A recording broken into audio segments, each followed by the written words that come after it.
الحمدللہ وکفا والصلاة والسلام علی عبادہ الذین اصطفا خصوصاً علی افضلہم وخاتم النبیین محمد الامین وعلی آلہ وصحبہ اجمعین اما بعد فاعوذ باللہ من الشیطان الرجیم بسم اللہ الرحمن الرحیم یا ایھا الذین آمنوا لا تقدموا بین یدی اللہ ورسولہ واتقوا اللہ ان اللہ سمیع علیم صدق اللہ العظیم رب اشرح لی صدری ویسر لی امری واحلل عقدۃ من لسانی یفقہوا قولی اللہم ربنا الہمنا رشدنا واعذنا من شرور انفسنا اللہم ارنا الحق حقا وارزقنا اتباعہ وارنا الباطل باطلا وارزقنا اجتنابہ اللہم وفقنا لما تحب وترضى اللہم وفقنا ان نقیم دینک المتین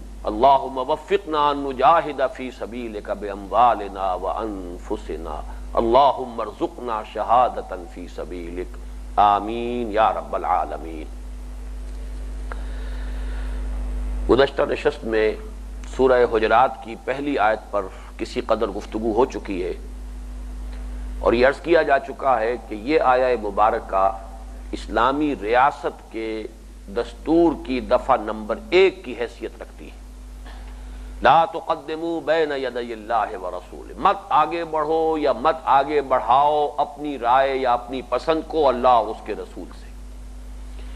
اس کی صحیح ترین تعبیر جیسا کہ میں عرض کر چکا ہوں وہ دفعہ ہے جو پاکستان کے دستور میں ہمیشہ سے موجود رہی ہے۔ پہلے وہ صرف ڈائریکٹو پرنسپلز میں تھی، اس کے بعد کچھ پارشلی آپریٹو ہوئی ہے، اس کے بارے میں تفصیلی گفتگو مجھے ابھی کرنی ہے کہ no legislation can be done repugnant to the Quran and the Sunnah۔ اس میں اب میں سب سے پہلے جو بات عرض کرنا چاہتا ہوں وہ یہ ہے کہ مثبت اسلوب کی بجائے منفی اسلوب اختیار کرنے کی حکمت کیا ہے۔ مثبت اسلوب یہ ہوگا کہ اللہ اور اس کے رسول کے قانون کی پیروی کرو، اے مسلمانوں، اے اہل ایمان، اللہ اور اس کے رسول کے احکام پر کاربند رہو، یہ مثبت اسلوب ہے۔ یہاں منفی ہے، لا تقدموا بین یدی اللہ ورسولہ، مت آگے بڑھو اللہ اور اس کے رسول سے، مت آگے بڑھاؤ اپنے آپ کو اللہ اور اس کے رسول سے۔ اس منفی اسلوب میں بڑی گہری حکمت ہے اور اسی لیے میں نے یہ عرض کیا تھا اور اپنا یہ تاثر اور اپنے احساسات آپ کے سامنے رکھے تھے کہ جس شخص نے بھی وہ دفعہ جو ہے اس کے الفاظ قائم کیے اور معین کیے کہ no legislation will be done repugnant to the Quran and the Sunnah، یہ اس کی صحیح ترین تعبیر ہے۔ یہاں بھی منفی اسلوب ہے، یہ نہیں کہا گیا کہ یہاں قانون سازی صرف قرآن اور سنت کی بنیاد پر ہو سکے گی، یہ اور انداز ہوتا کہ اس ملک میں اس ریاست میں قانون سازی صرف قرآن اور سنت کی بنیاد پر ہو سکے گی، یہ نہیں کہا گیا۔ کہا یہ گیا کہ یہاں قرآن اور سنت کے منافی کوئی قانون سازی نہیں ہو سکتی۔ اس منفی اسلوب میں بڑی حکمت ہے۔ اس کی وجہ یہ ہے کہ اس سے مباحات کا دائرہ بہت کھل گیا ہے۔ لمیٹیشنز ہیں صرف کہ یہاں سے آگے نہیں بڑھ سکتے، اس کے اندر اندر مباحات کا دائرہ ہے۔ اگر طے یہ کر دیا جاتا کہ قانون صرف کتاب و سنت کی بنیاد پر بن سکتا ہے تو ہر قانون کے لیے لازم ہو جاتا کہ پہلے اس کے لیے کوئی بنیاد کتاب و سنت میں معین کی جائے۔ اگر کوئی بنیاد آپ کو صراحت کے ساتھ نہیں مل رہی ہے تو گویا کہ قانون سازی کا راستہ بند ہو گیا، دروازے بند ہو گئے، آپ کے ہاتھ بند گئے، کوئی قانون سازی اب نہیں ہو سکتی۔ جب یہ کہا گیا ہے کہ کتاب و سنت کے منافی جب تک کسی شے کو ثابت نہ کیا جائے کہ یہ حرام ہے اس وقت تک یہ مباح ہے، اس کا دائرہ جو ہے وسیع ہے، تو لیجسلیٹو جو ایک فیلڈ ہے وہ ایک دم کشادہ ہو گیا ہے، آپ کے لیے قانون سازی کا دائرہ بہت کھل گیا ہے۔ اس لیے جیسا کہ آپ کو معلوم ہے کہ دین میں اصل جو ہے وہ اباحت ہے۔ اس کے کیا معنی ہے؟ یہ قانونی اور فقہی زبان ہے۔ ہر شے مباح ہے جب تک کہ وہ حرام ثابت نہ کر دی جائے۔ یہ نہیں ہے کہ ہر شے حرام ہے جب تک کہ اسے حلال ثابت نہ کیا جائے۔ ان دونوں میں زمین و آسمان کا فرق ہے۔ اگر ہم یہ کہیں کہ ہر شے حرام ہے جب تک کہ اس کی حلت کی دلیل موجود نہ ہو تو گویا کہ حلال کا دائرہ بہت تنگ ہو جائے گا، حرام کا دائرہ بہت وسیع ہو گیا۔ جب یہ کہا گیا کہ ہر شے حلال ہے، مباح ہے، جب تک کہ اس کی حرمت ثابت نہ کی جا سکے، اب گویا کہ محرمات کا، حرام چیزوں کا دائرہ محدود ہو گیا اور مباحات کا دائرہ کھل گیا۔ اس اعتبار سے صحیح ترین اسلوب یہی ہے دستوری اور قانونی زبان میں کہ لا تقدموا بین یدی اللہ ورسولہ، no legislation will be done repugnant to the Quran and the Sunnah۔ اس سے در حقیقت میں چاہتا ہوں کہ ایک عام تصور جو ہے ہمارے مذہبی طبقات میں اس کا ازالہ ہو جائے۔ وہ بڑا غلط تصور بیٹھا ہوا ذہنوں میں کہ شاید اسلامی قانون جو ہے وہ تو بس پورا کا پورا مدون موجود ہے، اب کسی لیجسلیشن کی، کسی قانون سازی کی ضرورت ہی نہیں ہے۔ ہمارا عام آدمی یہ سمجھتا ہے، اس لیے کہ ایک بات جو ہے بہت عام ہو گئی ہے الحمدللہ کہ وہ ایک بڑی عظیم حقیقت ہے کہ اسلام ایک مکمل ضابطہ حیات ہے، لیکن اب اس کا یہ مفہوم اگر لیا جائے کہ ہمارا جو قانون مدون شکل میں موجود ہے وہ گویا کہ ہر اعتبار سے مکمل ہے اور اس میں اب کسی اور اضافے کی گنجائش ہی نہیں، ضرورت ہی نہیں، تو یہ بہت بڑا مغالطہ ہے۔ لیجسلیشن کی ضرورت ہے، مباحات کا دائرہ بہت وسیع ہے، نئے نئے مسائل پیدا ہوتے ہیں، اور اس کے اعتبار سے جو بھی اسلامی ریاست اب اللہ تعالی ہمیں توفیق دے کہ پاکستان کو ایک حقیقی معنی میں اسلامی ریاست بنا سکے، اگر صحیح معنی میں اسلامی ریاست یہاں قائم ہوتی ہے تو لیجسلیٹو پروسیس تو جاری ہوگا۔ اس لیجسلیٹو پروسیس ہی کا نام اب یہاں اجتہاد ہوگا، اس لیے کہ قانون سازی جو کرنی ہے اس میں جب حدود معین ہو گئے کہ کتاب و سنت کے منافی نہ ہو، تو گویا کہ اب جو بھی کوشش کرنی ہے، اجتہاد کے معنی کوشش کرنا، جہد سے بنا ہے۔ جہاد کا لفظ بھی جہد سے بنا، اجتہاد کا لفظ بھی جہد سے بنا ہے۔ اجتہاد باب افتعال ہے، اپنے اوپر مشقت جھیلنا، اجتہاد افتعال، تو گویا کہ یہ جو اپنے اوپر مشقت جھیلنا ہے اس لیے کہ ہمیں معلوم ہو جائے کہ جو نئے مسائل پیدا ہوئے ہیں، جو نئی صورتحال ہے، نیو سچویشنز جو ڈیولپ ہوئی ہیں، ان میں شریعت کا وہ منشا کیا ہوگا، کیا قانون سازی کی جائے کہ جو شریعت کے دائرے کے اندر اندر رہے، اور شریعت کے جو بھی ڈائریکٹو پرنسپلز ہیں، شریعت کی جو بھی حکمتیں ہیں، نہ وہ مجروح ہو اور نہ ہی قانونی اعتبار سے کتاب و سنت کے حدود سے تجاوز ہو، یہ اجتہاد ہے۔ اور اس ضمن میں اب میں عرض کر رہا ہوں کہ علامہ اقبال کی وہ رائے 100% درست ہے جو انہوں نے ریکنسٹرکشن میں ظاہر کی ہے۔ دو الفاظ میں یہ چاہتا ہوں کہ دو اصطلاحات تو جو مولانا مودودی کی ہیں اسلامی ریاست کی تعبیر کے لیے وہ بھی آپ کے سامنے رکھ دوں، دو اصطلاحات جو علامہ اقبال نے اختیار کی وہ بھی آپ کے سامنے رکھ دوں۔ میرے نزدیک یہ چاروں اصطلاحات صحیح ہیں۔ مولانا مودودی نے ایک اصطلاح استعمال کی اسلامی ریاست کی تعبیر کے لیے کہ یہ تھیو ڈیموکریسی ہے، یہ نہ تھیوکریسی ہے نہ ڈیموکریسی ہے۔ تھیوکریسی کا مطلب ہوتا ہے ایک مذہبی طبقے کی حکومت، وہ اسلام میں کوئی مذہبی طبقہ نہیں، نہ کوئی برہمنزم ہے، نہ کوئی پاپائیت ہے، نہ کوئی پریسٹ کلاس ہے، کچھ نہیں، لہذا تھیوکریسی اسلام میں نہیں۔ علامہ اقبال نے بھی کہا تو صحیح کہا، قائد اعظم نے بھی کہا تو صحیح کہا، صحیح بات ہے، اسلام میں کوئی تھیوکریسی نہیں، لیکن اسلام میں ڈیموکریسی بھی نہیں، بہی معنی کہ جو ڈیموکریسی کا اصل اصول ہے وہ تو ہے پاپولر سوورنٹی، حاکمیت جو ہے وہ عوام کو حاصل ہے، اور عوام کی لیجسلیٹو اتھارٹی ایبسولوٹ ہے، اس کے نمائندے جو چاہیں قانون بنائیں، اس میں کوئی ریفرنس نہیں ہوگا کہ فلاں مذہب سے یا فلاں آسمانی کتاب کی روح سے فلاں شے حرام ہے، فوربیڈن ہے، کوئی سوال نہیں پیدا ہوتا، عوام کے نمائندے ہیں، پارلیمنٹ ہے، اس کی اکثریت جو چاہے قانون بنا دے۔ تو ڈیموکریسی جو ہے وہ مبنی ہے پاپولر سوورنٹی کے کانسیپٹ پر، اس اعتبار سے اسلام کی اسلامی ریاست مروجہ معنی میں ڈیموکریسی نہیں ہے، اور چونکہ یہاں کوئی مذہبی طبقہ نہیں لہذا تھیوکریسی بھی نہیں، البتہ دونوں کا ایک ایک جز اس میں شامل ہے۔ تھیو ڈیموکریسی، تھیو ایلیمنٹ کیا ہے؟ کتاب و سنت کے احکام، اللہ اور اس کے رسول کے احکام، یہ اس کا تھیو ایلیمنٹ ہے، یہ اس کا مذہبی حصہ ہے، کوئی فرد نہیں، کوئی طبقہ نہیں، کوئی کلاس نہیں، لیکن احکام، اللہ کے احکام، اللہ کے رسول کے احکام، ان سے تجاوز نہیں کیا جا سکتا، یہ تھیو ایلیمنٹ ہے۔ اور ڈیمو ایلیمنٹ کیا ہے کہ اس کے اندر اندر اس دائرے کے اندر جو آزادی دی گئی ہے، امرہم، یہ مباحات کا دائرہ جو ہے یہ امرہم ہے، اور امرہم شورا بینہم، یہ جو معاملہ ہے اس میں باہمی مشورے سے طے کریں، اس میں کسی کو اتھارٹیٹیو انداز اختیار کرنے کا حق حاصل نہیں، کوئی شخص نہیں ہے جو اپنی رائے کو لوگوں کے اوپر ٹھوس سکے، کسی شخص کو ڈکٹیٹ کرانے کا جو ہے حق حاصل نہیں ہے، کتاب و سنت سے دلیل لائے اور منوا لے اپنی بات، مباحات میں اکثریت کی رائے ہو اس کو قبول کر لیا جائے گا۔ تو اس اعتبار سے یہ اس کا ڈیمو ایلیمنٹ ہے، وہ اس کا تھیو ایلیمنٹ ہے۔ تو تھیو ڈیموکریسی کی اصطلاح مولانا مودودی نے وضع کی اور صحیح ہے۔ دوسری اصطلاح انہوں نے استعمال کی ہے پاپولر وائسجرنسی، ایک ہے پاپولر سوورنٹی، ڈیموکریسی کا بنیادی اصول، اسلام میں خلافت ہے، حاکمیت کی بجائے انسانوں کے لیے خلافت ہے، انی جاعل فی الارض خلیفہ، لیکن یہ خلافت اب اسلام میں سوشل ایوولوشن کا جو پروسیس چلا ہے اس کے روح سے اب یہ خلافت شخصی نہیں ہے.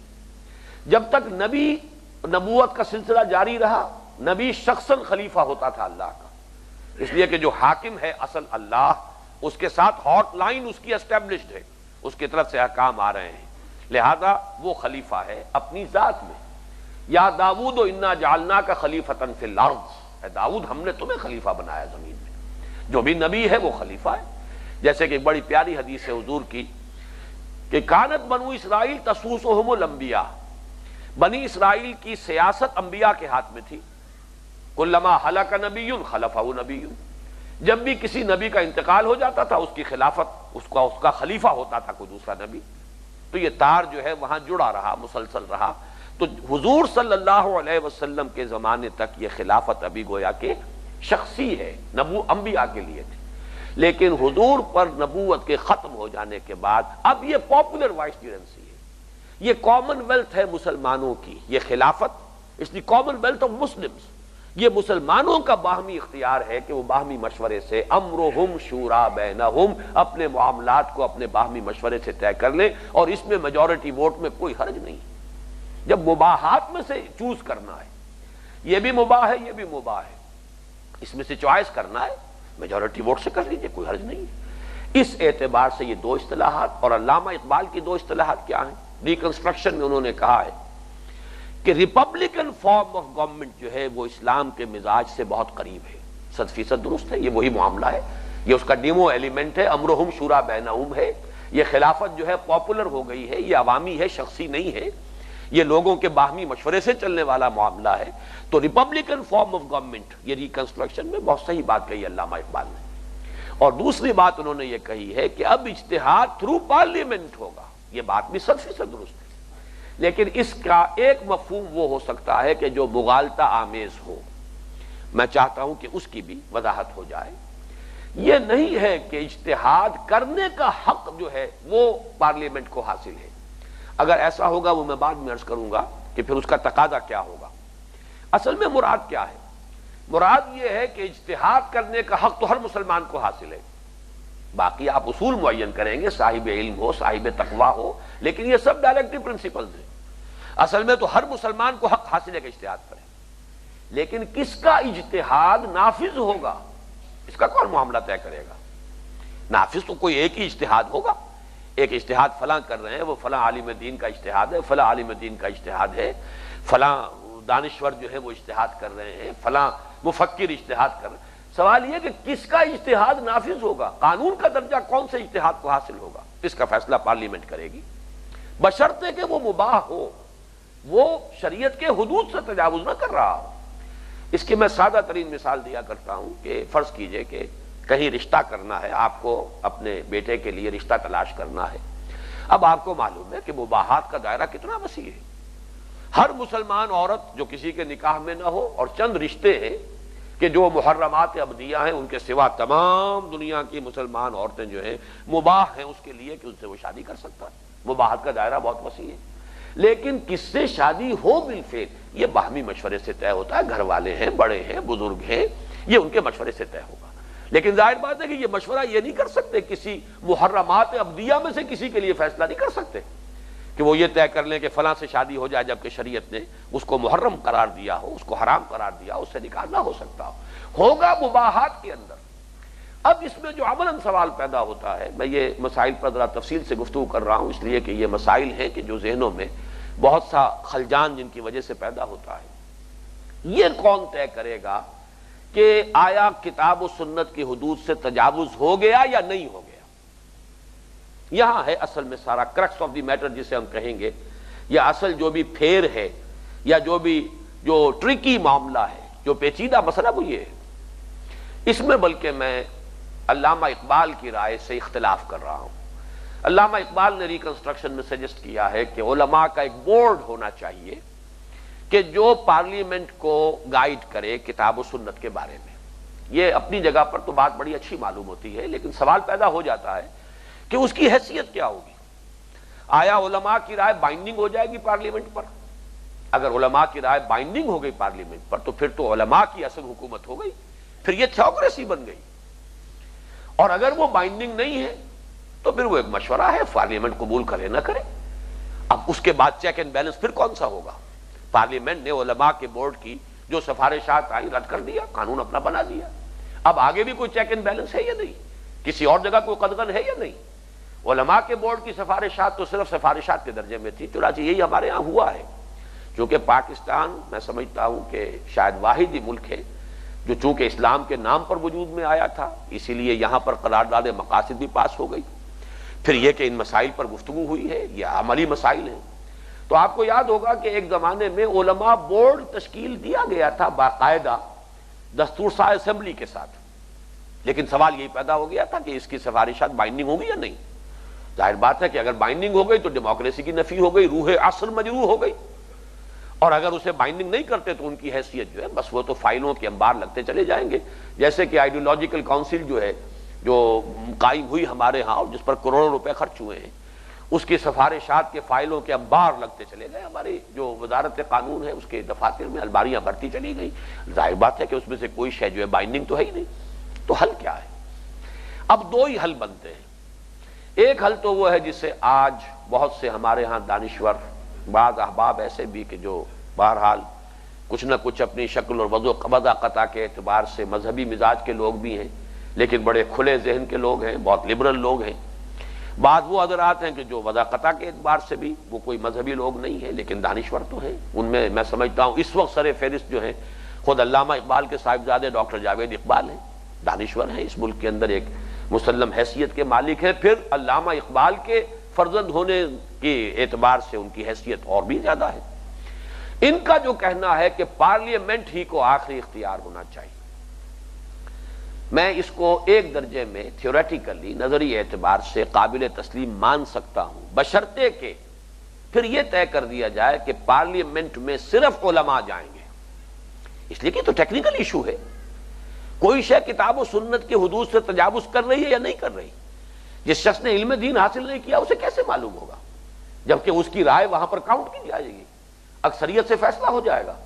اکثریت کے فیصلے میں بسا اوقات ایک شخص کی رائے فیصلہ کون ہو جاتی ہے. وہ تو ادھر 51 اور ادھر 49 یا 50-51 بھی ہو تب بھی 51 کی رائے تو مانی گئی.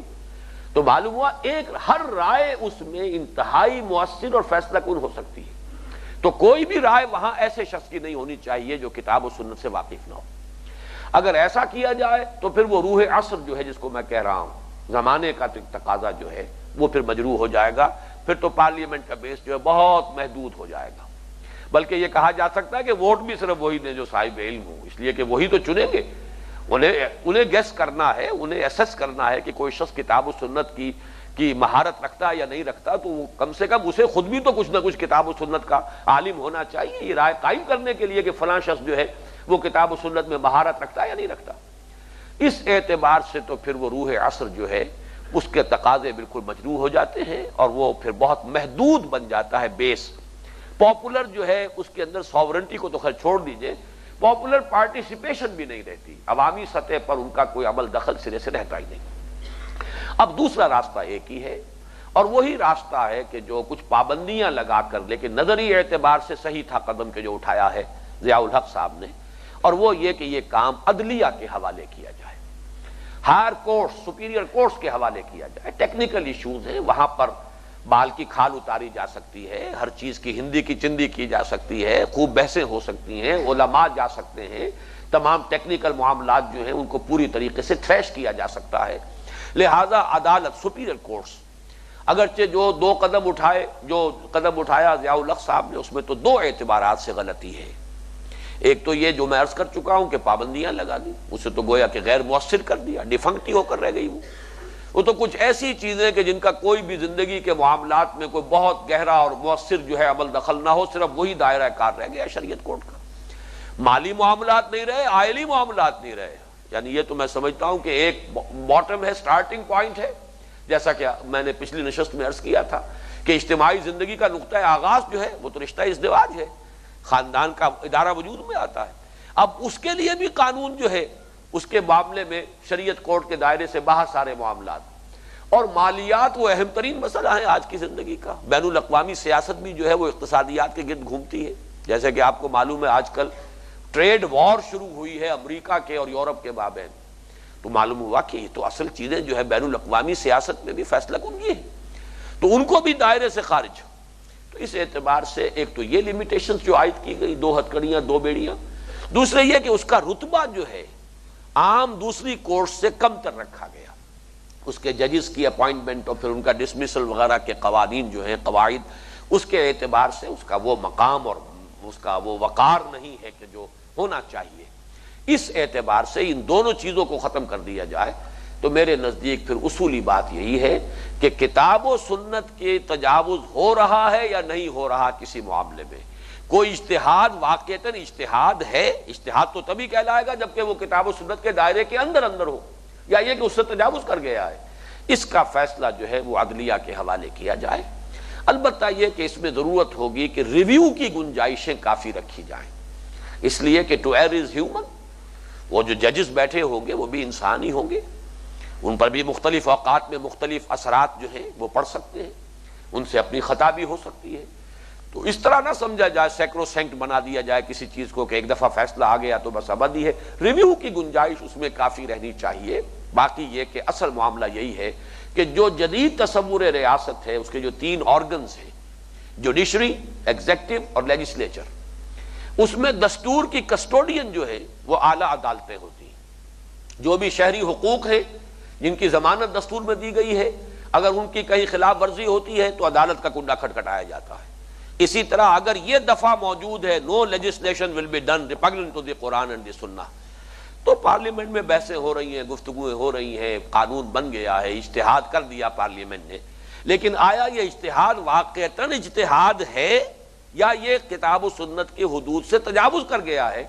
اس کا فیصلہ اعلیٰ عدالتیں کریں گی، لیکن وہ اعلیٰ عدالتیں قانون سازی نہیں کریں گی، وہ تو صرف یہی ہے کہ کسی قانون کو کلی یا جزوی طور پر قرار دے دیں کہ یہ کتاب و سنت کے منافی ہے، اس کی فلاں دفعہ یا یہ پورا قانون، وہ کل عدم ہو جائے گا، لیکن پھر لیجسلیشن جو ہوگی، پھر قانون سازی پارلیمنٹ کے تھرو ہوگی، اور اس کا پھر منطقی طور پر ایک نتیجہ یہ نکلے گا کہ تمام جو جماعتیں ہوں گی پارلیمنٹ میں، خاص طور پر حکومتی پارٹی، وہ علماء کا اپنا بورڈ بنائے گی تاکہ پہلے سے وہ ایکسرسائز ان فیوٹیلیٹی ثابت نہ ہو کہ ساری محنت بھی کریں، ایک بل پاس بھی کروائیں، قانون بنوائیں، اور وہ یہ کہ اگر ہم نے پہلے سے احتیاط نہیں کی ہے اور کتاب و سنت سے کی حدود کو ملحوظ نہیں رکھا ہے تو کوئی بھی شہری ہے وہ جائے گا عدالت کا کنڈا کھٹکھٹائے گا اور اسے نل اینڈ وائڈ کروا لے گا، تو پھر وہ پہلے سے احتیاط کریں گے۔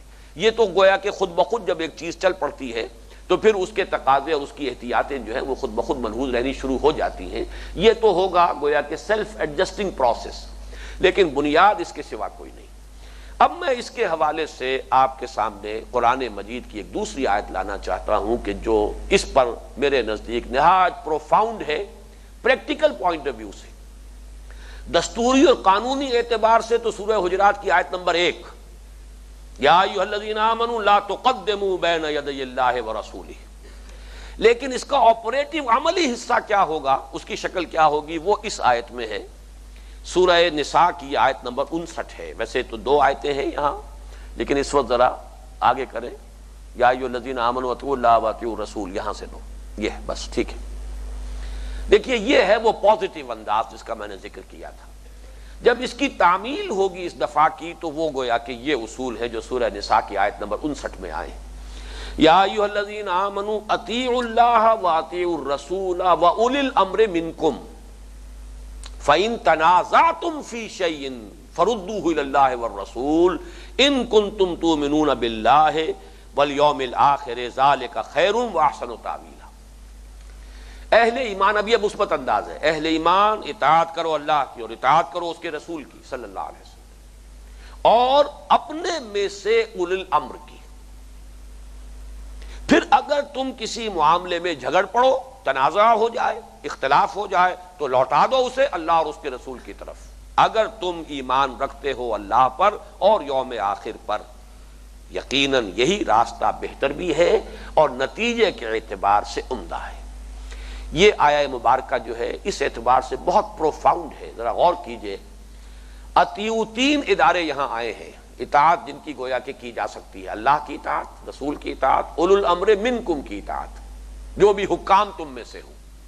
اس میں سب سے پہلے میں اس تیسرے کو نوٹ کر لینا چاہتا ہوں، قرآن مجید نے کہیں یہ معین نہیں کیا کہ یہ اولو الامر کیسے وجود میں آئیں گے، انسٹال کیسے ہوں گے، کوئی الیکشن ہوگا، کوئی مشورہ ہوگا، کوئی سلیکشن ہوگا، کوئی نامزدگی ہوگی، کیا ہوگا کہیں نہیں طے کیا۔ خود خلافت راشدہ میں ہمارے سامنے حضور صلی اللہ علیہ وسلم نے کسی کو نامزد نہیں کیا، مسلمانوں نے باہمی مشورے سے حضرت ابو بکر کو خلیفہ بنا لیا، حضرت ابو بکر نے حضرت عمر کو رضی اللہ تعالیٰ عنہ خلیفہ نامزد کر دیا، مشورے سے کیا، لیکن نامزدگی ہو گئی۔ حضرت عمر نے کچھ فیصلہ نہیں کر پائے کہ کس کو وہ نامزد کرے، تو 6 افراد کا ایک بورڈ بنا دیا، بلکہ شاید 8 افراد کا یا 6 کا، بہرحال ایگزیکٹ سینس مجھے اس وقت یاد نہیں ہے، 6 7 8 افراد کا، کہ وہ طے کریں گے اپنے میں سے کسی کو وہ معین کر لیں۔ پھر حضرت علی کا جو ہوا ہے معاملہ، وہ چونکہ فتنے کا وقت تھا، کیوس تھا، اور اس وقت حضرت عثمان رضی اللہ تعالیٰ عنہ کی جو شہادت کا حادثہ فاجعہ ہوا تھا، اس کی وجہ سے بڑے اب نارمل حالات تھے، لیکن بہرحال ایک اعتبار سے مشابہ ہو گیا ہے حضرت صدیق اکبر رضی اللہ تعالیٰ عنہ کی جو خلافت تھی، اسی کے گویا کہ مشابہ حضرت علی کی بھی ہے کہ وہ بھی بہرحال مسلمانوں کے مشورے سے ہوئی ہے، کسی نامزدگی سے نہیں ہوئی۔ تو یہ 4 ہمارے سامنے، یا 3 کہہ لیجئے، 3 مختلف جو ہے راستے ہمارے سامنے آئے۔ پھر ایک راستہ بعد میں آیا ہے، اور اس پر ہمارے ہاں فقہا نے پھر باقاعدہ ایک رائے ظاہر کی ہے، اور وہ مسئلہ یہ ہے کہ اگر متغلب ہو، کوئی متسلط ہو جائے، کوئی ایک شخص ہے وہ اپنی طاقت کے بل پر آ کر حکومت کے اوپر قبضہ کر لیتا ہے، اب کیا کیا جائے؟ یہ نہ نامزد کیا گیا، نہ باہمی مشورے سے ہوا، نہ کچھ ارباب حل و عقد نے اسے معین کیا، نہ مسلمانوں کے استصواب سے ہوا، وہ تو اپنے طاقت کے بل پر آ گیا، متغلب متسلط، اس کا کیا کیا جائے؟ اس میں اگرچہ بہت ہی توہین آمیز الفاظ اپنے ایک مضمون میں اختیار کیے ہیں ڈاکٹر جاوید اقبال صاحب نے، مجھے دکھ ہے اس پر، فقہا نے اس میں رائے دی ہے کہ متغلب بھی اگر مسلمان ہے تو اس کی اطاعت بھی جائز ہے، اگرچہ کوشش کی جانی چاہیے اس کو بدلنے کی، لیکن بہرحال لازم نہیں، فرض نہیں کیا گیا ہے، اس لیے کہ اگر فرض کر دیا جاتا پھر تو کسی متغلب کی اطاعت جو ہے جائز نہ رہتی، اور پھر ہر وقت جو ہے بغاوت لازم ہو جاتی، اور یہ پریکٹیکل مسئلہ نہیں ہے، پریگمیٹک انداز ہے فقہا اسلام کا، انہوں نے جو حقائق ہیں اور جو بھی کوئی چیز ہو سکتی ہے عملی، اس کو پیش نظر رکھا ہے، اسے لازم قرار نہیں دیا ہے، واجب قرار نہیں دیا ہے، اور اس کی اطاعت بھی جائز ہوگی۔ اس کے حوالے سے میں کہہ رہا ہوں کہ دیکھیے اس آیت نے صرف ایک شرط معین کی ہے، منکم، ہونا چاہیے مسلمان، منکم سے باہر نکل گیا تو پھر گویا کہ وہ اس فہرست سے خارج ہو گیا، اس کے بعد تو پھر مسئلہ دوسرا ہے، آپ مجبور ہیں، کوئی غیر مسلم حکمران آ گیا ہے، غیر مسلم کوئی قوم آ گئی ہے، اس نے آپ کو غلام بنا لیا، وہ بات دوسری ہوگی، لیکن اس آیت کے دائرے سے اب مسئلہ خارج ہو گیا، اس آیت کے دائرے میں رہے گا منکم اولی الامر منکم، جبکہ وہ صاحب امر تم میں سے ہو، تو اطاعت کرو اللہ کی اور اس کے رسول کی، اور اپنے میں سے صاحب امر کی۔ یہ جو میں نے اتنی مفصل بحث کی ہے وہ اس لیے کی ہے تاکہ یہ بات بھی سامنے رہے کہ حکومت کیسے بنے، اولو الامر کیسے وجود میں آئیں، اس کا تعلق ہے سوشل ایوولوشن کے پروسیس سے۔ یہ ابھی پروسیس جاری تھا حضور صلی اللہ علیہ وسلم کے بعد بھی، یہ ارتقاء جو ہے تمدنی ارتقاء کا عمل جاری رہا ہے، لہذا یہاں کوئی شکل معین نہیں کی گئی۔ بالکل وہ مثال جو میں نے بعض مواقع پر پہلے بھی دی ہے کہ میں نے سنا یہ ہے کہ چین میں ایک روایت تھی ہے، چینیوں کے ہاں عورت کا جو نسوانی حسن ہے اس کا ایک حصہ یہ بھی سمجھا جاتا ہے ضروری کہ پاؤں چھوٹے ہوں، تو بچپن میں ہی لوہے کے جوتے پہنا دیے جاتے تھے تاکہ پاؤں جو ہے بڑھے نہ، پاؤں چھوٹا رہے۔ اگر اسی طریقے سے اس وقت کوئی اصول معین کر دیا جاتا، کوئی طریقہ کار کہ تم میں سے اولو الامر کیسے وجود میں آئے گا، تو گویا کہ وہ لازم ہو جاتا، اور یہ جو ابھی گروتھ ہو رہی تھی نوع انسانی کے فکر میں اور تمدنی ارتقاء میں جو ابھی پیش رفت ہو رہی تھی، ان کو پھر ایکوموڈیٹ کرنا ممکن نہ رہتا، لہذا اس مسئلے کو قرآن نے ٹچ ہی نہیں کیا، اولو الامر کیسے وجود میں آئیں گے، صرف ایک بات رکھی ہے، اولو الامر منکم، یہ اولی الامر تم میں سے ہونے چاہیے۔ اب دوسری بات پر آئیے، اطیعوا اللہ و اطیعوا الرسول و اولی الامر منکم۔ نوٹ کرنے کی بات یہ کہ اطیعوا کا فعل امر 2 مرتبہ آیا، تیسری مرتبہ نہیں آیا، حالانکہ دونوں دوسری شکلیں بھی ممکن تھی۔ اطیعوا ایک دفعہ آ جاتا تو جیسے بریکٹ کے باہر کی ہر رقم جو ہے وہ بریکٹ کے اندر کی تمام رقوم سے ضرب کھاتی ہے، اطیعوا اللہ والرسول و اولی الامر منکم، تب بھی یہ تینوں کے اندر اطاعت آ جاتی ہے، اور آیا ہے اولی الامر کے ساتھ جب اطاعت کا لفظ نہیں آیا تو گویا کہ وہی اطاعت کا سابقہ امر جو ہے وہ اس پر بھی اپلائی کر رہا ہے، لیکن دو جگہ پر ریپیٹ کیا گیا، ایک جگہ نہیں، یہ بھی کسی حکمت کی بنیاد پر ہے۔ یہ بھی ہو سکتا تھا یا ایھا الذین آمنوا اطیعوا اللہ واطیعوا الرسول واطیعوا اولی الامر منکم، تیسری مرتبہ بھی اطیع ہوا تھا۔ لیکن دو ممکنہ صورتیں چھوڑ کر یہ شکل جو اختیار کی گئی، یہ کیوں؟ تاکہ معین ہو جائے کہ مستقل بالذات اطاعتیں، مستقل بالذات اطاعتیں، مطلق اطاعتیں، دائمی اطاعتیں دو ہیں، اللہ کی اطاعت، اس کے رسول کی اطاعت۔ تیسری اطاعت مستقل بالذات نہیں ہے، مطلق نہیں ہے، دائمی نہیں ہے، بلکہ یہ مقید ہے، اللہ اور اس کے رسول کی اطاعت کے دائرے کے اندر اندر ہے، فی المعروف ہے۔ پھر یہ کہ اس کا جو ہے نہ اطلاق ہے نہ دائمی ہے، اولو الامر بدل سکتا ہے، اس کے بعد کے اولو الامر کا کوئی اور حکم آ سکتا ہے، وہ بھی اگر مباح ہے اس کا حکم بھی مانا جائے گا اگر وہ مباح کے درجے سے خارج نہیں ہے۔ لیکن دو اطاعتیں مطلق ہیں، دائم ہیں، مستقل ہیں، اپنی ذات میں مستقل ہیں۔ اس میں خاص طور پہ میں اس لیے تکرار کر رہا ہوں کہ یہاں اہل قرآن یا منکرین سنت کا جو معاملہ ہے، موقف، اس کا رد ہو جائے پوری طرح۔ جس طرح اطاعت جو ہے اللہ کی مطلق ہے، دائم ہے، مستقل ہے، اسی طرح اطاعت رسول کی بھی مطلق ہے، دائم ہے، مستقل ہے، اپنی جگہ پر مستقل، دائم اور مطلق اطاعت۔ یہ اطاعت کے لفظ کو دوبارہ لا کر اس میں یہ بات جو ہے اللہ تعالیٰ نے گویا کہ خود بخود واضح کر دی، یا ایھا الذین آمنوا اطیعوا اللہ واطیعوا الرسول واولی الامر منکم۔ اولی الامر میں صرف ایک شرط تم میں سے ہونا چاہیے، نمبر دو، اس کی اطاعت مطلق نہیں ہے۔ اب اس کی وضاحت کی گئی، فَإِن تَنَازَعْتُمْ فِي شَيْءٍ، فرض کیجئے اولو الامر کہتا ہے یہ شے جو ہے جائز ہے، کچھ لوگ کہتے نہیں ناجائز ہے۔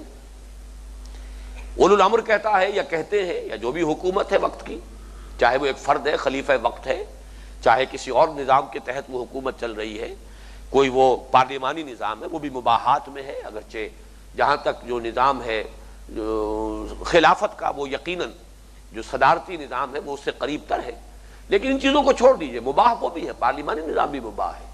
وہ تو شرط ہی صرف ایک ہے جو میں پہلی نشست میں عرض کر چکا ہوں، لا تقدموا بین یدی اللہ ورسولہ، یہ شرط واحد ہے، پوری ہو جائے تو ریاست جو ہے وہ اسلامی ریاست ہو گئی، چاہے وہ پارلیمانی ہو، صدارتی ہو، جو بھی ہے، اس میں کوئی فرق واقع نہیں ہوتا۔ اس اعتبار سے چاہے جمع کا صیغہ ہو، چاہے واحد کا فرد ہو، اولو الامر، ہو سکتا ہے اختلاف پیدا ہو جائے، اس کی رائے میں ایک شے جائز ہے اور جبکہ کچھ لوگوں کی رائے یہ ہے کہ ناجائز ہے، یا جو بھی نظام ہے، پارلیمنٹ ہے، اس کی اکثریت کہہ رہی ہے کہ یہ چیز جائز ہے، ہمیں حق حاصل ہے کہ ہم یہ اجتہاد کریں، قانون بنا دیں، اور کوئی ایک ہی فرض کیجئے کہ وہ شہریوں میں سے ہے مسلمان جو کہتا ہے کہ نہیں ناجائز ہے، تنازع تو ہو گیا، جھگڑا ہو گیا، اختلاف ہو گیا۔ فَإِن تَنَازَعْتُمْ فِي شَيْءٍ فَرُدُّوهُ إِلَى اللَّهِ وَالرَّسُولِ، اگر جھگڑا ہو جائے تمہارے مابین، اختلاف ہو جائے تو لوٹاؤ اسے اللہ اور اس کے رسول کی طرف، یعنی دلیل مطلق وہی ہوگی، اللہ کا کوئی فرمان، رسول کا کوئی فرمان، اور کوئی تیسری دلیل مطلق نہیں ہے، مستقل نہیں ہے، دائم نہیں ہے۔ یہاں وہ مسئلہ ہے جس پر گفتگو میں کر چکا ہوں، یہ کون فیصلہ کرے گا آخر؟ یہ بڑا ایک عملی معاملہ ہے، اللہ بھی ہمارے سامنے حاضر موجود نہیں ہے، نہ ہم اس سے گفتگو کر سکتے ہیں، نہ ہی رسول اب موجود ہیں۔ جب تک رسول موجود تھے صلی اللہ علیہ وسلم، آخری فیصلہ ان کا ہو جاتا تھا، وہ خود مطاع مطلق تھے، وہ خود ہی معیار ہے صحیح اور غلط کے مابین، حد فاصل ہے حق اور باطل کے مابین، اس لیے وہ تو آخری حکم ان کا تھا، آخری فیصلہ ان کا تھا۔ لیکن اب کیا ہو، یہ ہے وہ مسئلہ جس کے بارے میں نے عرض کیا تھا کہ یا تو آپشن یہ ہے کہ آپ پارلیمنٹ کو اس کا اختیار دے دیں، تو پھر یہ ہے کہ لازم ہوگا کہ پارلیمنٹ کی رکنیت صرف اصحاب علم کے لیے وقف ہو جائے، مخصوص ہو جائے، جس سے روح اصل مجروح ہو جاتی ہے۔ یا پھر یہ ہے کہ آپ کو بورڈ بنائیے، بورڈ کا مسئلہ بھی یہ ہوگا کہ آیا اس کی بات بائنڈنگ ہوگی یا نہیں ہوگی، یا آیا سفارشات ہیں محض۔ اور تیسری بات پھر یہی ہے عمل، کہ اب یہ عدلیہ کے حوالے کیا جائے، دستور کی کسٹوڈین جو ہے وہ جوڈیشری ہوتی ہے، جو سپیریئر کورٹس ہیں وہ طے کریں، اگر وہ قرار دے دیں کہ یہ شے کتاب و سنت کے حدود سے متجاوز ہو گئی ہے تو اسے کالعدم قرار دے سکے۔ یہی ہے جو اسلامی ریاست کا قابل عمل جو اس وقت معاملہ ہے، اس کو میں نے تفصیل سے آپ کے سامنے رکھ دیا۔ اصل آیہ مبارکہ جس پر ہم جس پر مطالعہ کر رہے ہیں، غور کر رہے ہیں، وہ سورہ حجرات کی آیت نمبر 1 ہے، یا ایھا الذین آمنوا لا تقدموا بین یدی اللہ ورسولہ۔ اب آگے چلیے اس آیت کا بقیہ حصہ، واتقوا اللہ، اور اللہ کا تقوی اختیار کرو۔ دیکھیے یہ جو تقوی ہے یہ یہاں پر صرف اللہ کے لیے آیا ہے، رسول کے لیے نہیں آیا۔ یہ غور طلب باتیں ہیں، ایک ایک حرف زیر ہر لفظ غالب چیدہ ہم میں خانہ ہے، ایک ایک لفظ جو آیا ہے گنجینہ معنی کا طلسم اس کو سمجھیو، جو لفظ کے غالب میرے اشعار میں آوے، جو لفظ آیا ہے ٹھیک آیا ہے، صحیح آیا ہے، ضروری ہے، اور اس کے جو بھی نتائج نکلتے ہیں وہ ہمیں سمجھنے چاہیے اور قبول کرنے چاہیے۔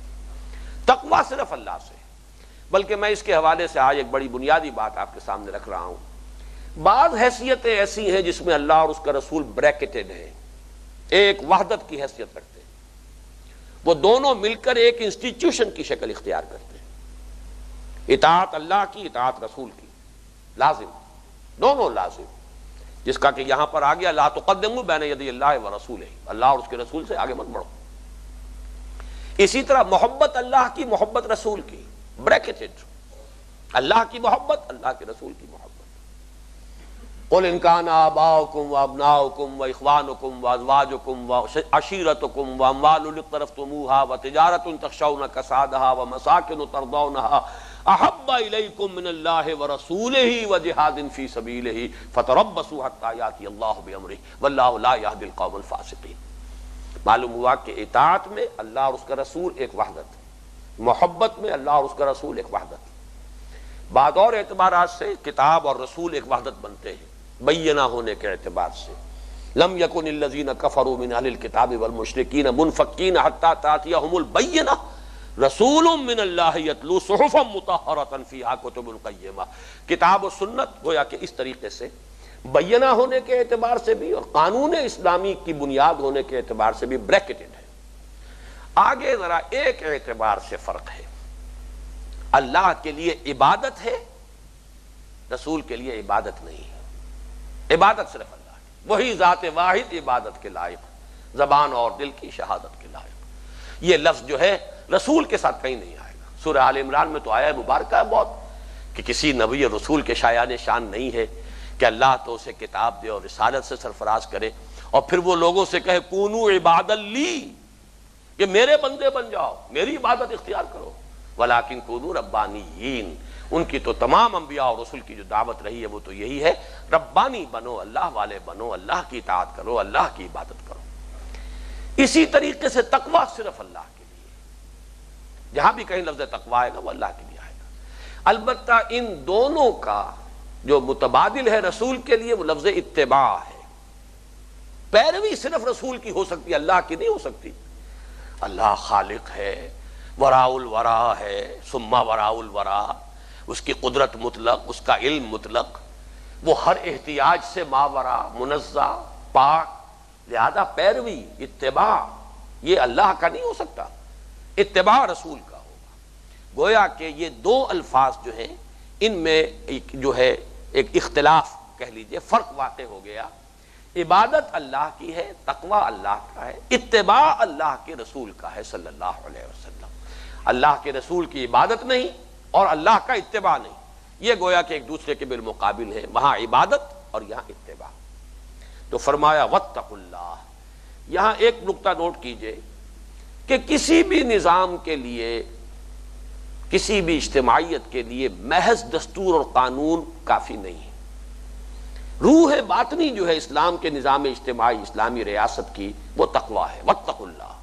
چنانچہ ایک عجیب ہے، یہ میں نے آج ہی کاؤنٹنگ کی ہے اصل میں، اس سے پہلے اگرچہ سینکڑوں تو خیر نہیں، محاورتاً تو سینکڑوں مرتبہ بھی کہہ سکتا ہوں، لیکن 20 مرتبہ تو درس میں نے اس سورہ مبارکہ کا بہرحال دیا ہے۔ لیکن بعض چیزیں ہر موقع پر ذہن جو ہے منتقل ہوتا ہے نئی باتوں کی طرف۔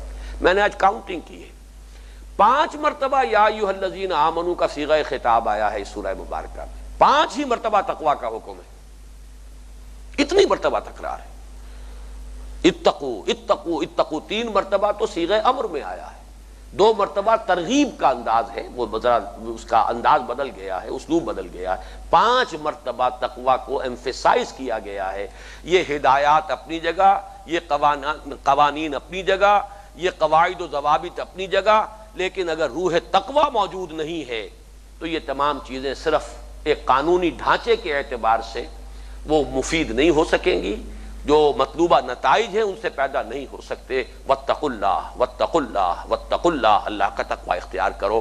جب تک یہ روح باطنی معاشرے کے اندر موجود نہیں ہوگی، محض احکام پر عمل پیرا ہونے سے، محض قانون کی تنفیذ سے وہ تمام مطلوبہ نتائج کے جو آپ کو پسند ہیں حاصل نہیں ہوں گے۔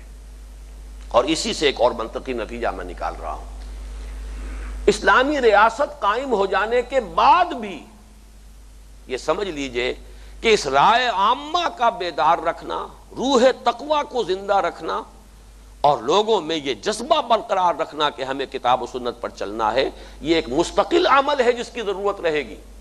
چنانچہ چاہے اسلامی ریاست قائم ہو چکی ہو، محض کوئی محکمہ آپ قائم کر دیں امر بالمعروف نہی عن المنکر کا، اس سے کچھ نہیں ہوتا۔ اس کا اگر حشر دیکھنا ہو سعودی عرب میں جا کر دیکھ لیجئے، حیۃ الامر بالمعروف والنہی عن المنکر محکمہ ہے پورا، بڑی بڑی تنخواہوں کے ساتھ لوگ جو ہے ریکروٹ کیے گئے ہیں، لیکن بالکل غیر مؤثر۔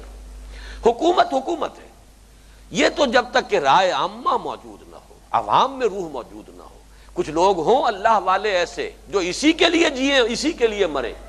کنتم خیر امۃ اخرجت للناس تأمرون بالمعروف وتنہون عن المنکر وتؤمنون باللہ، ایک تو پوری امت کے لیے فرمایا، اور ایک فرمایا وَلْتَكُمْ مِنْكُمْ أُمَّةٌ يَدْعُونَ إِلَى الْخَيْرِ وَيَأْمُرُونَ بِالْمَعْرُوفِ وَيَنْهَوْنَ عَنِ الْمُنْكَرِ وَأُولَٰئِكَ هُمُ الْمُفْلِحُونَ۔ اسلامی ریاست قائم ہو جانے کے بعد بھی کچھ لوگ ایسے ہوں کہ جو اس کام ہی کے لیے اپنے آپ کو وقف کریں، خیر کی تلقین کرتے رہیں، بھلائی کے حکم دیتے رہیں، برائیوں سے روکتے رہیں، وہ کسی کے تنخواہ یافتہ نہ ہوں، کسی محکمے کے ملازم نہ ہوں، وہ جو بھی کر رہے ہوں اپنے ایمان اپنے روح تقوی کے تقاضے کے طور پر کر رہے ہوں۔ جب تک کہ یہ ایک مؤثر قوت موجود نہیں ہوگی معاشرے میں دستور و قانون کے ذریعے سے اسلامی نظام کا چلنا ممکن نہیں۔ واتقوا اللہ، اللہ کا تقوی اختیار کرو۔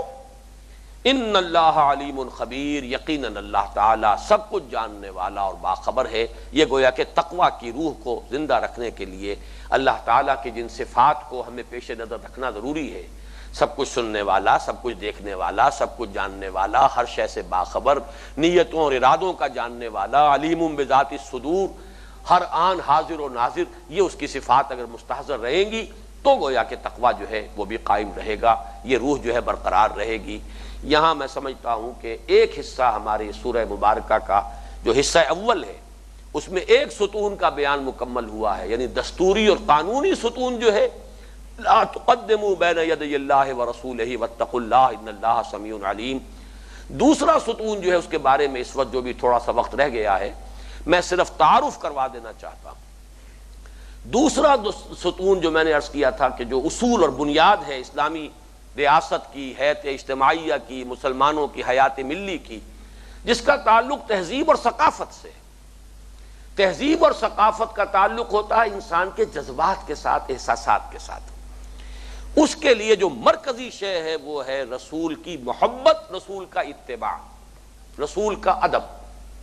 اس میں جو شے فرق جو نوٹ کرنے کا ہے وہ یہ کہ جہاں تک رسول کی اطاعت ہے وہ تو پہلی بنیاد میں شامل ہے، اطیعوا اللہ واطیعوا الرسول، یہ تو قانونی اور دستوری بنیاد ہے، یہ تو دستور کی دفعہ اول میں شامل ہے، لا تقدموا بین یدی اللہ ورسولہ۔ یہاں اب رسول کی اطاعت کی بات نہیں ہو رہی، رسول کا اتباع، رسول کی محبت، رسول کا ادب، رسول کی تعظیم، یہ وہ چیزیں ہیں کہ جو اسلامی معاشرے اور اسلامی حیات اجتماعیہ، مسلمانوں کی حیات ملی کے لیے تہذیب و ثقافت کی بنیاد ہے۔ اس لیے کہ جو کلچرل ہوموجینٹی ہے، جو کلچرل کنٹینیوٹی ہے اس امت کے اندر، وہ ساری کی ساری چیزیں جو ہیں حضور کے ادب، حضور کے اتباع، حضور کی سنت کی پیروی، اور وہ سنتیں وہ بھی کہ جن کا کہ حضور نے حکم بھی نہ دیا، لیکن یہ کہ اگر اس کے بغیر بھی آپ کا اتباع کیا جا رہا ہے، آپ کا ادب کیا جا رہا ہے۔ احساسات کا معاملہ یہ ہے مسلمانوں کا کہ حضور کا نام آئے اور زبانیں بند ہو جائیں، ایسا نہ ہو کہ جی ٹھیک ہے حضور نے یہ فرمایا ہوگا، میری رائے یہ ہے، یہ گویا کہ آپ نے نفی کر دی، بات ہی ختم ہو گئی۔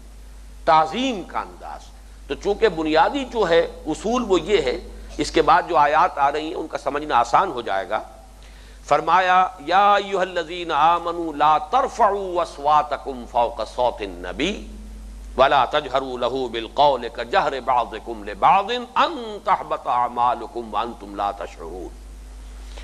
اہل ایمان مت بلند کرو اپنی آوازوں کو نبی کی آواز سے، اپنی نبی کی آواز کے اوپر، فوق صوت النبی، مت بلند کرو اصواتکم، اپنی آوازوں کو، فوق صوت النبی، نبی کی آواز سے اوپر، ولا تجہروا لہ بالقول، اور نہ ہی بلند آوازی کے ساتھ بات کرو ان سے، کجہر بعضکم لبعض، جیسے کہ بلند آوازی سے تم گفتگو کرتے ہو آپس میں ایک دوسرے کے ساتھ، ان تحبط اعمالکم، مبادا تمہارے تمام اعمال حبط ہو جائیں۔ یہ ان جو ہے یہاں پر مخافتاً اندیشہ ہے، ڈرتے ہوئے کہ کہیں ایسا نہ ہو کہ تمہارے تمام اعمال حبط ہو جائیں، اکارت ہو جائیں، ضائع ہو جائیں، وانتم لا تشعرون، اور تمہیں پتہ بھی نہ چلے۔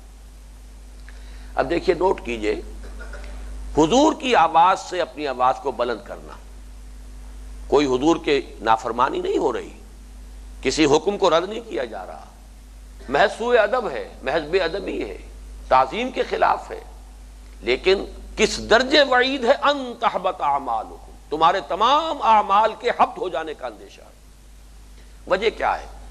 دیکھیے، وہی مثال ذہن میں لائیے جو سورہ مائدہ میں فرمایا گیا کہ جس شخص نے ایک انسان کو بھی ناحق قتل کر دیا، فکانما قتل الناس جمیعا، گویا کہ اس نے تمام انسانوں کو قتل کر دیا۔ اسی طرح یہ سوء ادب جو ہے نبی کی شان میں، نبی کی جناب میں، یہ مسلمانوں کی حیات ملی کی بنیاد کو ڈھا دیتی ہے۔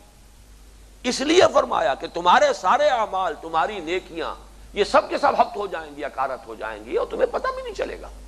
اس لیے کہ کوئی بظاہر تو آدمی کہے گا میں نے کوئی گناہ نہیں کیا، کوئی معصیت نہیں کی، کوئی کبیرہ گناہ نہیں کیا، کوئی حضور کے حکم کو ٹالا نہیں، کچھ بھی نہیں ہے، مطمئن رہے گا۔ لیکن یہ کہ بلا اس کے کہ اسے اندازہ ہو سکے، اور بغیر اس کے کہ اسے اس کا شعور ہو، وانتم لا تشعرون ان تحبط اعمالکم، تمہارے تمام اعمال حبط ہو جائیں۔ بظاہر بات عقلی سطح پر دیکھیے تو کچھ ایسی ہے کہ بڑی معمولی سی بات ہے، آواز کا آواز سے بلند ہو جانا، بلند آوازی سے ایک دوسرے سے گفتگو کر لینا، لیکن جان لو آگے چل کر آئے گا اسی سورہ مبارکہ، وَاعْلَمُوا أَنَّ فِيكُمْ رَسُولَ اللَّهِ، مقام پہچانو ان کا، یہ اللہ کے رسول ہے۔ اور وہاں تفصیل سے بات ہوگی، لیکن یہاں پر بھی میں حوالہ دے رہا ہوں، نوٹ کیجئے اس کا مفہوم کیا ہے کہ محمد الرسول اللہ صلی اللہ علیہ وسلم ہمارے لیے صرف ایک حیثیت رکھتے ہیں کہ آپ اللہ کے رسول ہیں، ہماری تو ایک ہی نسبت ہے، آپ رسول، ہم امتی۔ لیکن صحابہ کرام کی تو بہت سی نسبتیں تھیں، کوئی حضور کے خسر تھے، حضرت ابو بکر خسر ہے، حضرت عمر خسر ہے، اور داماد بیٹے کے درجے میں ہوتا ہے۔ اے ابو بکر، مبادا کہیں تم اپنی اس حیثیت کو پیش نظر رکھو اور ان کی اس حیثیت کو پیش نظر رکھو۔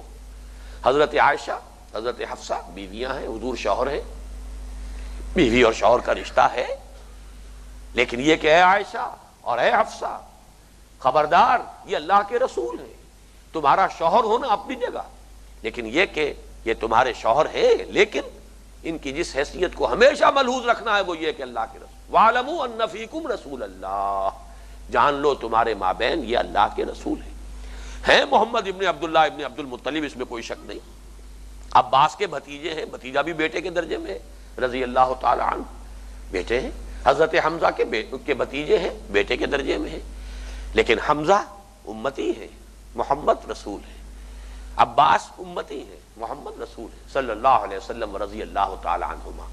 اس اعتبار سے ہوشدار کے رہبر دم تیغ قدم رہو، ہوشیار رہو، خبردار رہو، یہ تلوار سے زیادہ کی دھار سے زیادہ تیز اور بال سے زیادہ باریک راستہ ہے جہاں کھڑے ہو۔ ادب گاہیست در زیر زمین از عرش نازک تر، نفس گم کر دمی آیت جنید و باید دی جا۔ اب یہ جو ہے لا ترفعوا اصواتکم فوق صوت النبی ولا تجہروا لہ بالقول کجہر بعضکم لبعض ان تحبط اعمالکم وانتم لا تشعرون، سوال پیدا ہوتا ہے کہ ہم سے کس طور سے یہ متعلق ہوگا؟ تعویل خاص کے اعتبار سے اس پس منظر میں اس وقت صحابہ کرام کے طرز عمل کے اعتبار سے تو بات بالکل واضح سمجھ میں آتی ہے، مؤدب بیٹھے رہے، اور صحابہ کرام کے بارے میں آتا ہے ایسے بیٹھتے تھے حضور کے سامنے کہ محسوس ہوتا تھا کہ شاید ان کے سروں پر پرندے بیٹھے ہوئے ہیں، کہ ذرا سی گردن میں بھی جنبش ہو گئی تو اندیشہ ہے کہ پرندہ اڑ جائے گا، اس طریقے سے مؤدب ہوتے تھے، اتنا حضور کا ادب ملحوظ رکھتے تھے۔ حضور سوال کرتے تھے تب بھی جواب میں بھی ایسا نہیں کہ جلدی کریں، پہل کرنا اور آگے بڑھ کر بات کرنا جو ہے وہ تو وہی جو اعراب باہر سے آتے تھے، یہ ان کا طرز عمل ہے۔ مومنین صادقین کا طرز عمل تو یہ نہیں تھا۔ جو مہذب تھے، جن کا تزکیہ ہوا تھا، جن کی تربیت ہو گئی تھی، ان کا طرز عمل تو یہ تھا کہ حضور سوال بھی کرتے تھے تو پہلا جواب یہ ہوتا تھا اللہ و رسولہ عالم، اللہ اور اس کا رسول بہتر جانتے ہیں، ہم کیا بتائیں، ہم کیا عرض کریں۔ وہ تو جب دوبارہ آپ سوال کرتے تھے تب پھر کچھ جو بھی اپنی سمجھ میں آیا مختصر ترین جواب دے کر خاموش ہو جانا، یہ طرز عمل تھا۔ یہ طرز عمل جو ہے جیسا کہ جس پر کہ نکیر کی جا رہی ہے، یہ مومنین صادقین کا یا صحابہ کرام کی جو اصل جماعت ہے اس کا نہیں ہے، بلکہ وہ تازہ نو مسلم لوگ، بدو لوگ جو اسلام لے آئے تھے ان کا طرز عمل ہے۔ تو سوال یہ پیدا ہوتا ہے کہ ہم کیسے عمل کریں۔ یہ بھی ایک جذباتی معاملہ ہے، احساسات کا معاملہ ہے۔ جہاں تک اطاعت کا تعلق ہے وہ میں عرض کر چکا ہوں، وہ تو دفعہ نمبر 1 میں آ چکی، لا تقدموا بین یدی اللہ ورسولہ۔ ہمارا یہ انداز ہونا چاہیے کہ جہاں کوئی ہم بات کر رہے ہوں، گفتگو کر رہے ہوں، اور ظاہر بات ہے ہر شخص جو ہے صاحب عقل ہے، وہ اپنی عقل لڑا رہا ہے، اپنی منطق لڑا رہا ہے، اپنا نظریہ، اپنی رائے پیش کر رہا ہے۔ جہاں کہیں یہ بات آئے کہ حضور نے یہ فرمایا ہے، زبان بند ہو جانی چاہیے۔ اگرچہ آگے چل کر آئے گا اسی سورہ مبارکہ میں، بعد میں تحقیق کرنے کا حق تمہیں حاصل ہے کہ حضور نے ایسا فرمایا بھی ہے کہ نہیں، لیکن اس وقت زبان بند ہو جانا لازم ہے، اس لیے کہ اب اگر آپ کی زبان جاری رہتی ہے تو گویا کہ یہ اب آپ اپنی آواز بلند کر رہے ہیں نبی کی آواز سے۔ یہ ایٹیچیوڈ، یہ طرز عمل، یہ سارا معاملہ پھر میں عرض کر رہا ہوں جذبات اور احساسات حضور کا خاموش۔ اب آگے جو ہے زبان بند ہو جائے، تالا لگ جائے، تحقیق کر لیں گے، دیکھ لیں گے فرمایا ہے نہیں فرمایا ہے، حدیث کیا ہے، اس کا پایا کیا ہے، سند کس درجے میں ہے، یہ ساری بات کی ہے۔ اس وقت خاموش ہو جانا لازم ہے۔ ایسا نہ ہو کہ اس کے بعد بھی اگر ہماری زبان جو ہے وہ بات کرتی ہے تو یہ گویا کہ اس بات کا مظاہرہ ہوگا کہ ہم اپنی رائے کو، اپنے خیال کو، اپنی پسند کو، اپنی منطق کو، اپنے عقل کو ہم گویا کہ مقدم کر رہے ہیں محمد الرسول اللہ صلی اللہ علیہ وسلم پر۔ اس کا ایک عملی مظاہرہ نظر آتا ہے آج بھی عرب کے معاشرے میں۔ آپ کو معلوم ہے کہ ویسے بھی جذباتی قسم کے لوگ ہوتے ہیں، ہر قوم کا ایک مزاج ہوتا ہے، عرب عام طور پر جذباتی لوگ ہوتے ہیں، جب لڑتے ہیں تو پھر خوب لڑتے ہیں، لیکن یہ ہے کہ بڑی اگر سخت لڑائی ہو رہی ہو کہیں دو عربوں کے مابین، یہ نقشے دیکھے ہیں میں نے تو اپنی آنکھوں سے دیکھے ہیں بعض مواقع پر، کوئی شخص صرف کہہ دے صلی علی النبی، بس اس کے بعد خاموش۔ معلوم ہوتا ہے جیسے آگ کے اوپر پانی ڈال دیا کسی، بجھ گئی آگ بالکل، صلی علی النبی، محض یہ کہہ دینا درود بھیجو نبی پر، زبانیں بند، خاموش۔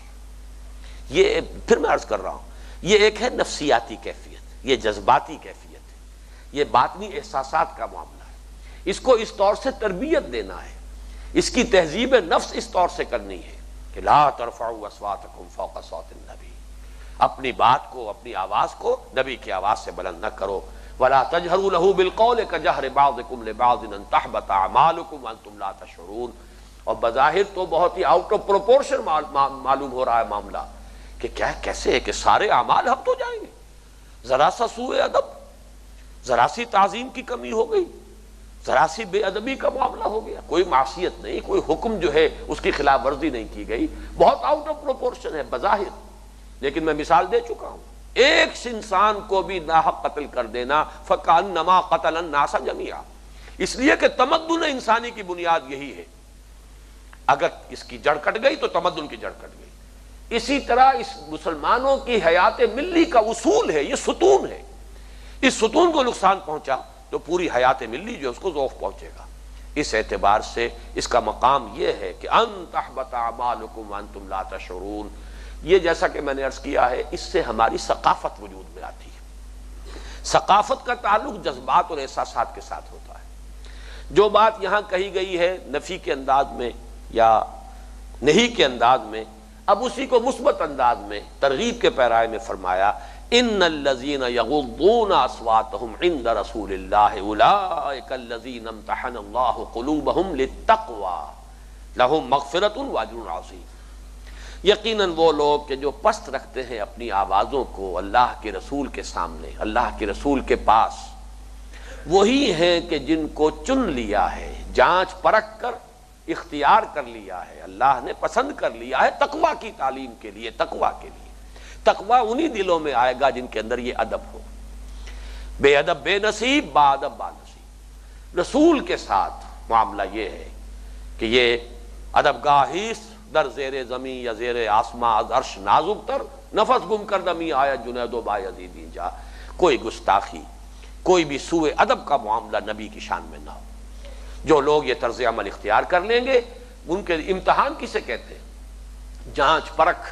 امتحان کے بعد پھر اگلے درجے میں طالب علم کو لیا جا رہا ہے، مزید تعلیم کا گویا کہ اسے مستحق قرار دیا جا رہا ہے، قابل ٹھہرایا جا رہا ہے کہ اب وہ آگے تعلیم میں بڑھ سکتا ہے۔ وہ لفظ استعمال کیا یہاں، امتحان اللہ قلوبہم، ان کے دلوں نے ان کے دلوں کو اللہ نے جانچ لیا ہے، پرکھ لیا ہے، جانچ پرکھ کر للتقویٰ۔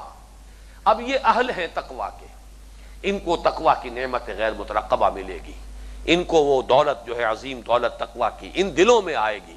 ان الذین یغضون اصواتهم عند رسول اللہ اولئک الذین امتحن اللہ قلوبہم للتقویٰ۔ اب دیکھیے یہاں دوسری مرتبہ آ گیا، ابھی یہ تیسری ہی آیت پر ہم ہیں اور دوسری مرتبہ تقویٰ کا لفظ آ گیا، یہاں ترغیب کا پیرایا ہے۔ آگے فعل امر بھی 2 مرتبہ آئے گا، واتقوا اللہ، اللہ کا تقویٰ اختیار کرو، لیکن پہلی آیت میں واتقوا اللہ ان اللہ سمیع علیم، یہاں ان الذین یغضون اصواتهم عند رسول اللہ اولئک الذین امتحن اللہ قلوبہم للتقویٰ لہم مغفرۃ واجر عظیم، ان کے لیے مغفرت ہے اور بہت بڑا اجر ہے، بہت بڑا ثواب ہے۔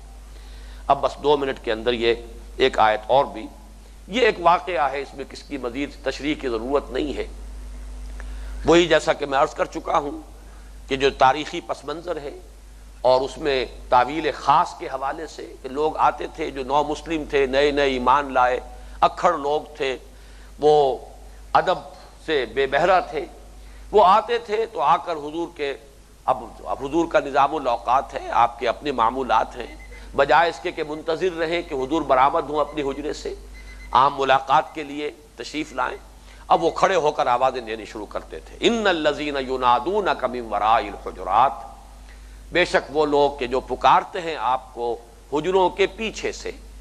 ورا کا لفظ جو ہے وہ سامنے اور پیچھے دونوں کے لیے آتا ہے، یعنی پار سے۔